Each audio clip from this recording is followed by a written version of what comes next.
પુષ્પાંજલિ અર્પણ કરાઈ। શ્રી વીર આહિર દેવાયત બોદર સાર્વજનિક ટ્રસ્ટના આયોજન હેઠળ નિરોણા ગામે વીર દેવાયત બોદરની પુણ્યતિથિ નિમિત્તે ભાવભીના વાતાવરણમાં પુષ્પાંજલિનો કાર્યક્રમ યોજાયો હતો, જેમાં ગામના આગેવાનો તથા મોટી સંખ્યામાં ગ્રામજનો ઉપસ્થિત રહ્યા હતા। શ્રી મુરલીધર આહિર સમાજ ટ્રસ્ટ નિરોણા દ્વારા આયોજિત આ કાર્યક્રમમાં સરપંચ નરોત્તમ આહિર, સમાજના અગ્રણી યુવાનો તેમજ વડીલો ઉત્સાહપૂર્વક જોડાયા હતા।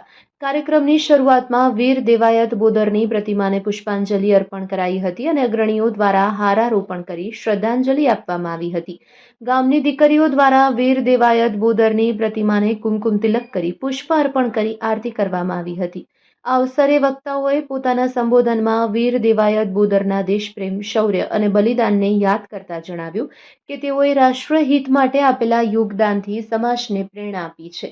તેમની રાષ્ટ્રવાદી વિચારધારા અને સમાજ સેવાના સંદેશને નવી પેઢી સુધી પહોંચાડવાની જરૂરિયાત પર પણ ભાર મુકાયો હતો। કાર્યક્રમ દરમિયાન ગ્રામજનોમાં ભાવનાત્મક અને દેશભક્તિપૂર્ણ માહોલ જોવા મળ્યો હતો। અંતે સર્વે ઉપસ્થિતોએ પુષ્પાંજલિ સાથે શબ્દાંજલિ અર્પણ કરી વીર દેવાયત બોદરની પવિત્ર સ્મૃતિને નમન કરેલ હતું। Report by Amitbhai Bhanushali, Naliya, Abdasa.